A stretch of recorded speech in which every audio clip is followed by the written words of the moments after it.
Good evening. Revathi നക്ഷത്രം 2025 എങ്ങനെയെന്ന് നമുക്കിന്ന് നോക്കാം. നിങ്ങളുടെ വീട്ടിൽ ഒരു രേവതി നക്ഷത്രക്കാർ ഉണ്ടെങ്കിൽ തീർച്ചയായും നിങ്ങൾ ഈ വീഡിയോ കണ്ടിരിക്കണം. ഒരുപാട് ദുരിതങ്ങളും കഷ്ടപ്പാടുകളും കുറ്റപ്പെടുത്തലുകളും കേട്ട് ജീവിതം മുന്നോട്ട് കൊണ്ടുപോകുന്ന നക്ഷത്രക്കാരാണ് രേവതി നക്ഷത്രം. ഒന്ന് തീരുമ്പോൾ അടുത്ത പ്രശ്നങ്ങൾ പിന്തുടരുന്ന നക്ഷത്രം.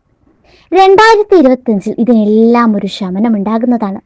നിങ്ങളുടെ ജീവിതത്തിൽ വിജയം കൈവരിക്കാൻ പറ്റുന്ന തീരുമാനങ്ങൾ നിങ്ങൾക്ക് എടുക്കാൻ കഴിയുന്ന ഒരു വർഷമാണ് 2025. ഈ തീരുമാനങ്ങളിലൂടെ തന്നെ നിങ്ങൾക്ക് വിജയം ഉറപ്പായും കൈവരിക്കാൻ സാധിക്കും.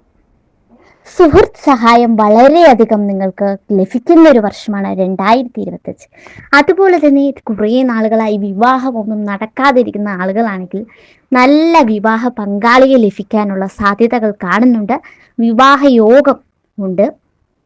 സന്താന യോഗം നന്നായി കാണുന്നുണ്ട്. അതായത് സന്താനങ്ങൾ വളരെയധികം നാളുകളായിട്ട് ഇല്ലാതിരുന്ന വ്യക്തികൾക്ക് സന്താന യോഗത്തിന് സാധ്യത കാണുന്നുണ്ട്.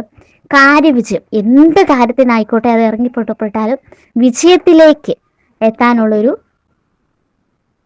വർഷമാണ് 2025. സന്താന സൗഖ്യം, വിദ്യാവിജയം, വിദ്യാർത്ഥികളെ സംബന്ധിച്ചിടത്തോളം 100% നല്ലൊരു വർഷമാണ് 2025 എന്നിങ്ങനെ പഞ്ചഗുണങ്ങൾ ലഭിക്കുന്ന വർഷം ആണ് രേവതിക്കാരെ സംബന്ധിച്ചിടത്തോളം 2025. ബിസിനസ്സുകാരെ നോക്കുകയാണെങ്കിൽ ബിസിനസ്സിൽ വല്ല തകർച്ചകളിലൊക്കെ നിന്നിരുന്ന ആൾക്കാരാണെങ്കിൽ ഈ 2025 അതിലൊക്കെ മാറ്റം വന്ന് ബിസിനസ് ഉയർച്ചകളിലേക്ക് എത്തിക്കാൻ നിങ്ങൾക്ക് കഴിയുന്ന ഒരു വർഷമാണ്. ഈശ്വര അനുഗ്രഹത്താൽ രോഗമുക്തി ഉണ്ടാകും. കുറേ നാളുകളായിട്ടുണ്ടായിരുന്ന അസുഖങ്ങളൊക്കെ മാറി ദൈവാനുഗ്രഹത്താൽ ആരോഗ്യം സൗഖ്യം കിട്ടും. വിലപിടിപ്പുള്ള വസ്തുക്കൾ സ്വന്തമാക്കാൻ കഴിയും. സ്ത്രീകളെ സംബന്ധിച്ചിടത്തോളം ആഭരണങ്ങളാകട്ടെ വസ്തുക്കളാകട്ടെ ഇതൊക്കെ സ്വന്തമാക്കാൻ പറ്റിയ ഒരു വർഷമാണ് 2025. നിങ്ങൾ ശ്രദ്ധിക്കേണ്ട ഒരു കാര്യമുണ്ട്. ദേഷ്യം എന്നത് നമുക്കൊരു വിനയായിട്ട് വരാൻ സാധ്യതയുണ്ട്. അതുകൊണ്ട് ദേഷ്യം വളരെയധികം കുറയ്ക്കണം. ബന്ധുജനങ്ങളാൽ ശത്രുശല്യം ഉണ്ടാവാൻ സാധ്യത കാണുന്നുണ്ട്. അപ്പോൾ അതും നിങ്ങൾ ശ്രദ്ധിക്കേണ്ടതാണ്. അതുപോലെ തന്നെ ജീവിതത്തിൽ നിർണായകമായ തീരുമാനങ്ങൾ എന്തും വരട്ടെ എന്ന് കരുതി നിങ്ങൾക്ക് എടുക്കാനായിട്ട് സാധിക്കുന്ന ഒരു വർഷമാണ്. ആ തീരുമാനങ്ങളിലൂടെ നിങ്ങൾക്ക് വിജയം കൈവരിക്കാൻ പറ്റുമെന്നുള്ളതാണ് ഏറ്റവും വലിയ കാര്യം. കുറേ നാളുകളായിട്ട് നിങ്ങൾ വിദേശവാസം, അതായത് വിദേശ ജോലി, വിദേശ യാത്രകളൊക്കെ ചെയ്യണമെന്ന് ആഗ്രഹിക്കുന്ന വ്യക്തികളാണെങ്കിൽ അവർക്ക് ഏറ്റവും അനുയോജ്യമായിട്ടുള്ള വർഷമാണെന്നാണ് ഞാൻ പറയുകയുള്ളൂ. കാരണം 2025 നിങ്ങൾക്ക് വിദേശവാസ യോഗം കാണുന്നുണ്ട്. പിന്നെ നമുക്ക് നോക്കാനുള്ളത് മൊത്തത്തിൽ പറഞ്ഞിട്ടുണ്ടെങ്കിൽ ഈ 2025 നിങ്ങളുടെ ഒരു ഭാഗ്യ വർഷമായിട്ട് തന്നെ നമുക്ക് കരുതാൻ സാധിക്കും. സന്താനങ്ങളെ പറ്റി കുറച്ച് വ്യാകുലതകൾ നമുക്ക് ഉണ്ടാകാൻ സാധ്യതയുണ്ട് എങ്കിലും പക്ഷെ അതൊക്കെ നമ്മുടെ വെറും ഒരു ചിന്ത മാത്രമായിരിക്കും. അവർക്ക് നല്ല സമയം തന്നെയാണ്. നിങ്ങളുടെ സന്താനങ്ങൾക്കായിക്കോട്ടെ, നിങ്ങൾക്ക് മൊത്തത്തിൽ പറഞ്ഞാൽ നിങ്ങളുടെ കുടുംബത്തിന് തന്നെ ഐശ്വര്യപൂർണമായ ഒരു വർഷമാണ് ഈ 2025. 2025 കൂടുതൽ അനുഗ്രഹങ്ങൾ ലഭിക്കാനായിട്ട് നിങ്ങൾ കുറച്ച് വഴിപാടുകളൊക്കെ ചെയ്യേണ്ടതായിട്ടുണ്ട്.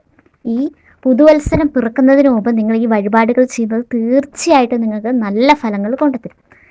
മഹാവിഷ്ണു ക്ഷേത്രത്തിൽ വ്യാഴാഴ്ച ദിവസങ്ങളിൽ പറ്റുവാണെങ്കിൽ വ്യാഴാഴ്ച ദിവസങ്ങളിൽ തന്നെ, ഞായറാഴ്ച ദിവസമോ ശനിയാഴ്ച ദിവസങ്ങളിലോ ചെയ്യാം. പക്ഷെ വ്യാഴാഴ്ച ദിവസങ്ങളിൽ തന്നെ തുളസിമാല, പാൽപ്പായസം, മഞ്ഞപ്പട്ട് ഇത്രയും ഭഗവാന് കൊടുക്കുകയാണെങ്കിൽ നിങ്ങൾക്ക് 100% ഞാൻ പറയുന്നു 100% നിങ്ങൾക്ക് നല്ലതേ വരികയുള്ളൂ. അടുത്തത് പറയുന്നുണ്ടെങ്കിൽ ഗണപതി ക്ഷേത്രത്തിൽ 11 നാളികേരം പറ്റുവാണെങ്കിൽ നിങ്ങൾ ഓടയ്ക്കുക. അപ്പോൾ നിങ്ങളുടെ ഈ 2025 ഭാഗ്യ വർഷങ്ങളിൽ ദൈവാനുഗ്രഹത്തോടെ നിങ്ങൾക്ക് മുന്നേറാൻ സാധിക്കും.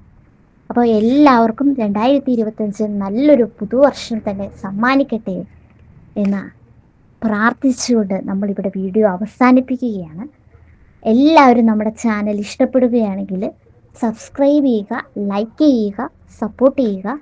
കൂടുതൽ ജ്യോതിഷപരമായിട്ടുള്ള വീഡിയോസിനായിട്ട് എല്ലാവരും ചാനൽ സബ്സ്ക്രൈബ് ചെയ്ത് കൂടെ കൂടുക. നിങ്ങളുടെ വിലയേറിയ അഭിപ്രായങ്ങൾ താഴെ കുറിക്കുക.